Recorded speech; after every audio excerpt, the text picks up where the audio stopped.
तो कहानी की शुरुआत 1952 में होती है जब कोंकण गांव में गोटिया नाम का एक बच्चा होता है जिसको मुन्नी नाम की लड़की बहुत पसंद थी। अब मुन्नी उससे 7 साल बड़ी थी और मुन्नी की शादी भी एक जगह फिक्स हो गई थी। अब मुन्नी की जिससे शादी फिक्स हुई थी, गोटिया उसको जहर देके मारने की कोशिश किया था, लेकिन फॉर्चुनेटली वो बच गया। ऐसे में गोटिया की माँ उसे छड़ी से मार के डांटती है कि तेरी शादी मुन्नी से नहीं हो सकती, लेकिन गोटिया मान ही नहीं रहा था। ऐसे में गोटिया को पकड़ के उसका मुंडन कर दिया जाता है। वहीं उसके सामने ही मुन्नी की शादी भी दूसरे इंसान से होती है। अब यहाँ मैं क्लियर कर दूं कि गोटिया का उपनयन या जनेऊ हुआ था, जो कि मुंडन से अलग होता है। इसे हम थ्रेड सेरेमनी भी कहते हैं। वैसे कई जगह इस सेरेमनी को मुंडन कह के ही रेफर किया जाता है। तो हाँ, इस वीडियो के थ्रू आउट भी मैं मुंडन ही बोलूंगा, लेकिन आप समझ जाना मैं उपनयन की बात कर रहा हूँ। खैर, मुन्नी की शादी हो जाने के बाद भी गोटिया नहीं मानता और वो अपनी बहन के साथ चतुकवाड़ी जाने लगता है। चतुकवाड़ी इस गांव के पास ही एक ऐसी जगह थी जहां जाने से सभी लोग डरते थे, लेकिन गोटिया अपनी बहन को मनाकर अपने साथ वहां लेके जाता है। क्यों? क्योंकि गोटिया वहां एक पेड़ के पास काला जादू करके मुन्नी को अपना बनाने के फिराक में था।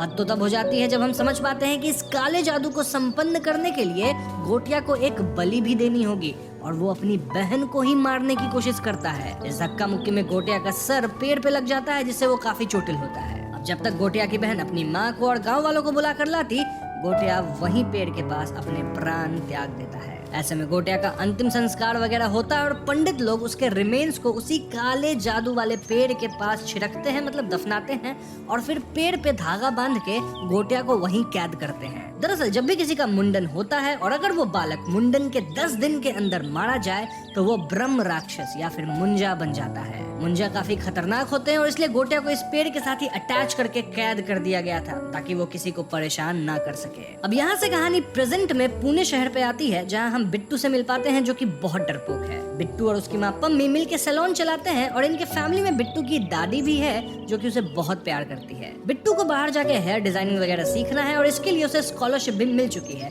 लेकिन बिट्टू की माँ पम्मी उसे बाहर भेजना ही नहीं चाहती। अब बिट्टू के पिता इस दुनिया में नहीं है, लेकिन कोई बिट्टू को बताता ही नहीं कि उसके पिता कैसे मारे गए थे। बिट्टू का एक दोस्त भी है जो कि खुद को स्पीलबर्ग बुलाता है और वो वीडियो एडिटिंग, ब्रांड के लिए कैमरा से शूटिंग वगैरह और ऐसे ही क्रिएटिव काम करता है। नाउ बिट्टू की एक चाइल्डहुड फ्रेंड भी है जिसका नाम बेला है, जिससे बिट्टू को प्यार है, लेकिन बेला बिट्टू को गंदा वाला फ्रेंड जोन कर चुकी है और बिट्टू के अंदर इतनी हिम्मत नहीं है कि वो बेला को बोल सके कि वो उससे प्यार करता है। इनफैक्ट देखा जाए तो बेला का एक फॉरेनर बॉयफ्रेंड भी है जिसका नाम है कुबा। बेला जस्ट ने अपना जुम्बा क्लास ओपन करी है जिसका नाम वो कुबेला रखी है। क्यों? क्योंकि कुबा प्लस बेला इक्वल्स टू कुबेला। कुबा तो बेला को प्रपोज करके एंगेजमेंट रिंग भी पहना दिया है दोस्तों। नाउ बिट्टू को अक्सर अजीब नाइटमेयर्स आते हैं जहाँ वो उसी पेड़ को देख पाता है जिसपे गोटिया और वीकेंड से मुंजा कैद है। खैर, आगे हम जान पाते हैं कि बिट्टू एक्चुअली उसी गांव से बिलोंग करता है जिसे हमने ओपनिंग सीन में देखा था, लेकिन पम्मी उसे लेकर गांव नहीं जाती क्योंकि लास्ट टाइम जब ये लोग गांव गए थे तब कुछ हादसा हुआ था जिसमें बिट्टू के पिता मारे गए थे। मोरोवर पम्मी की बिट्टू के पिता के भाई से बिल्कुल नहीं बनती, लेकिन इस बार बिट्टू, पम्मी और दादी जी को गाँव जाना ही पड़ता है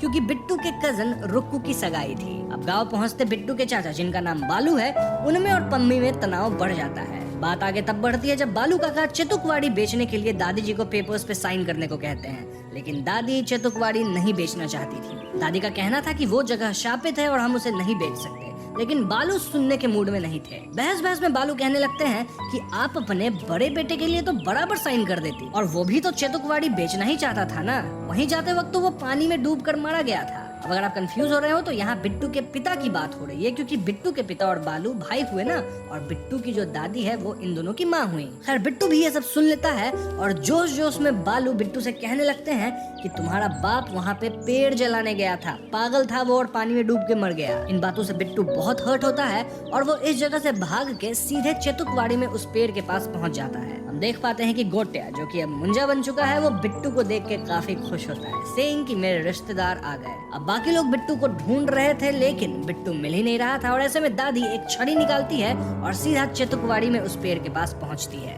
यहाँ हम जान पाते हैं कि दादी जी असल में गोटिया की ही बहन है जिसे गोटिया मारने की कोशिश किया था। जी हाँ दोस्तों, दादी यहाँ अपनी माँ वाली स्टिक लेके मुंजा को डराने आई थी ताकि मुंजा बिट्टू को छोड़ दे, जिसे फिलहाल वो पेड़ के जड़ों से लपेट के पकड़े हुए था। अब ये छड़ी क्योंकि गोटिया की माँ इस्तेमाल करती थी, तो कहीं ना कहीं गोटिया, जो कि अब मुंजा बन चुका है, उसे इस छड़ी से डर तो लगता था। दादी यहाँ छड़ी से पेड़ पे मार के मुंजा को डरा के बिट्टू को छुड़ा लेती हैं, लेकिन बिट्टू के निकलने से पहले मुंजा अपने पंजे का निशान बिट्टू के पीठ पे छोड़ देता है। अब दादी और बिट्टू चितुकवाड़ी से बाहर आते हैं और इन्हें लगता है कि इनका मुंजा से पीछा छूट गया है, लेकिन दोस्तों मुंजा अब आजाद हो चुका था और वो यहाँ दादी की गर्दन मोड़ के उन्हें मार गिराता है। ये सब देख बिट्टू बेहोश हो जाता है और जब उसकी आंख अस्पताल में खुलती है तो उसे रियलाइज होता है कि उसकी दादी वाकई में अब नहीं रही। बालू काका तो बिट्टू पे ही अपनी माँ की मौत का ब्लेम डालते हैं, साथ ही वो कहते हैं कि इस मौत की वजह से मेरी बेटी की जो सगाई थी वो भी पोस्टपोन हो गई। अब इतना ब्लेम तो कोई सुन नहीं पाता और ऐसे में बिट्टू और उसकी माँ पम्मी वापस पुणे की ओर निकल जाते हैं। अब बस में बिट्टू रियलाइज करता है कि मुंजा उसके साथ आ गया था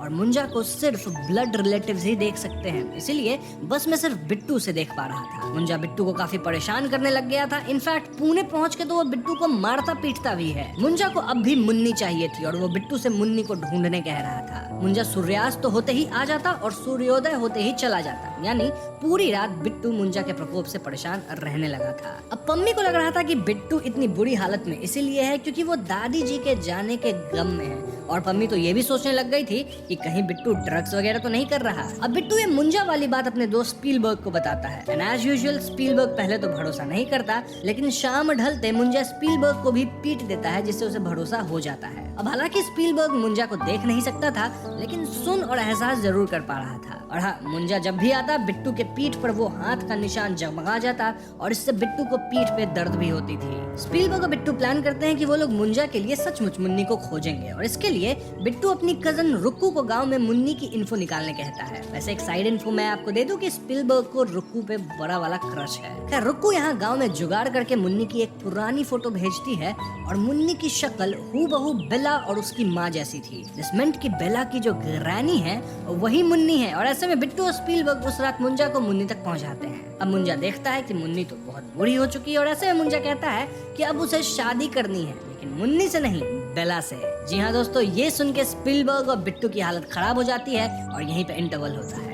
इंटरवल के बाद हम स्पीलबर्ग और बिट्टू को दिन के वक्त किसी एल्विस करीम प्रभाकर नामक पादरी के पास जाते देखते हैं जो कि सुपरनैचुरल में एक्सपर्ट था। प्रभाकर की हरकतों को देख के क्लियर था कि वो ढोंगी इंसान है, लेकिन जब प्रभाकर बिट्टू के पीठ पे पंजे का निशान देखता है वो सीधा मुंजा चिल्लाता है। दिस प्रूव कि प्रभाकर भले फ्रॉड हो लेकिन उसे मुंजा के बारे में काफी कुछ पता है। इनफैक्ट प्रभाकर कहता है कि इससे पहले वो 4 मुंजा के ठिकाने लगा चुका है। प्रभाकर बताता है कि जब कोई बालक अपने मुंडन के 10 दिन के अंदर मर जाए तो वो ब्रह्म राक्षस और वीकेंड से मुंजा बन जाता है। मुंजा सिर्फ अपने खून के रिश्तेदारों को ही दिखता है और उसे अपनी जिंदगी की अतृप्त इच्छा पूरी करनी होती है। यूजुअली उसकी इच्छा शादी करने की ही होती है और इसलिए जब वो अपने पेड़ से आजाद हो जाता है तो वो अपने किसी खून के रिश्तेदार को होस्टेज बना लेता है, जैसे यहाँ वो बिट्टू को बनाया है। प्रभाकर जी बताते हैं कि शास्त्रीय नियम के हिसाब से शादी करने के लिए मुंजा को फिजिकल फॉर्म लेना पड़ेगा और इसके लिए उसे बकरी के अंदर जाना पड़ता है। अब वो बकरी के अंदर जाएगा कैसे?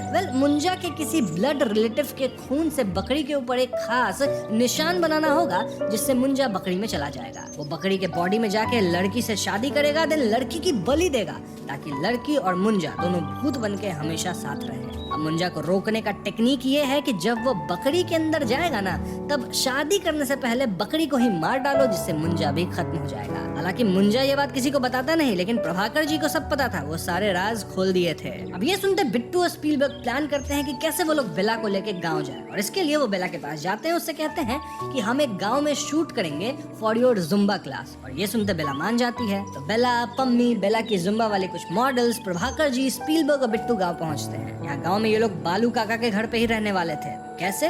दादी अपनी यहाँ वाली संपत्ति रुक्कू के नाम करी थी और रुक्कू इन सबको अपने घर पे रुकने के लिए अलाउ करती है। तो गांव में शूटिंग वगैरह शुरू हो जाती है और इसी दौरान बेला बताती है कि वो कूबा से ब्रेकअप करना चाहती है। वैसे इसके ठीक बाद कूबा भी गांव में आ जाता है और बेला वापस उसके साथ हैंग आउट करने लगती है। अब उस शाम कूबा बेला के करीब आ रहा था और अब तक मुंजा आ चुका था और ऐसे में मुंजा कूबा को बुरी तरह मारता है, इतना कि कूबा के दोनों गुलाब जामुन ही खत्म हो जाते हैं, if you know what I mean. अब मुंजा को रुक्कू भी देख लेती है क्योंकि वो भी ब्लड रिलेटिव थी और मुंजा कहता है कि मेरी बेला से शादी करवाओ वरना रुक्कू को मैं नहीं छोड़ूंगा, उसके बाल भी छिल दूंगा। ऐसे में बिट्टू, रुक्कू और स्पीलबर्ग मिलके बेला को कोकोनट वाटर की जगह दारू पिला देते हैं जिससे बेला हो जाती है टल्ली। देन वो लोग एक बकरी उठाते हैं और फिर बेला को बकरी के साथ लेके चितुकवाड़ी पहुंचते हैं। वहाँ बिट्टू अपने खून से बकरी पे वो सिंबल बनाता है जिससे बकरी के अंदर मुंजा चला जाता है। अब प्लान के मुताबिक ये लोग बकरी को मारने जाते हैं, लेकिन टल्ली बेला बकरी को बचा लेती है, जिसके बाद बाद मुंजा बेला में ही एंटर कर जाता है। वहीं बेला की आत्मा बकरी के अंदर चली गई थी। फिर क्या था,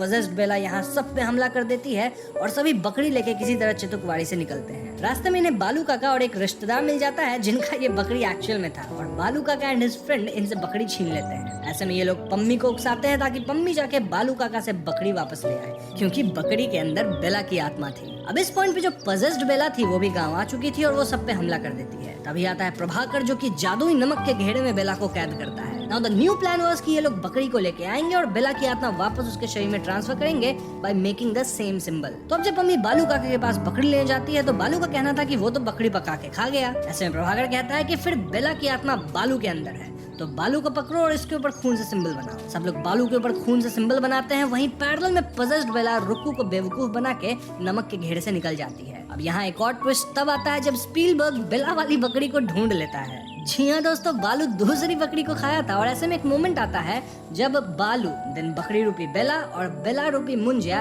एक ही जगह पे थे और तीनों पे खून वाला सिंबल था। इसके परिणाम अनुसार तीनों हवा में लेविटेट करते हैं और इनकी आत्माएं ट्रांसफर होती है। इस ट्रांसफर में बेला के अंदर उसकी आत्मा वापस आ जाती है, यानी बेला तो ठीक हो गई, लेकिन बालू काका के अंदर अब मुंजा था। बस फिर क्या था, पजेस्ड बालू सब पे हमला कर देते हैं और बिट्टू ऑलमोस्ट होप खो चुका था। तभी वहाँ उसकी दादी की आत्मा उसे मोटिवेट करती है और ऐसे में बालू बीच पे वही स्टिक उठाता है जिससे गोटिया की माँ उसे मारती थी, और इस स्टिक को लेके बिट्टू चितुकवाड़ी पहुंचता है। वहाँ पजेस्ड बालू बेला को मार नहीं वाला था कि बिट्टू बालू रूपी मुंजिया पे स्टिक से हमला कर देता है। यहाँ इनके बीच काफी हाथापाई होती है, लेकिन स्मार्ट बिट्टू बालू को स्टिक से मार के बैक पे ऐसे कट करता है कि वही सिंबल क्रिएट होता है। देन वो अपने खून से पेड़ पे भी सेम सिंबल बना देता है, जिससे मुंजिया की आत्मा वापस से पेड़ में खिंच जाती है। बालू अब अपने होश में थे और वो फौरन वहाँ से भागते हैं। नाउ पेड़ में जाने के बाद भी मुंजिया पेड़ की जड़ें और टहनियों से बिट्टू और बेला को दबोच लिया था, लेकिन बेला यहाँ मुंजिया पे जलने वाली लिक्विड फेंक के उसमें आग लगा देती है। इससे शायद मुंजिया खत्म हो गया।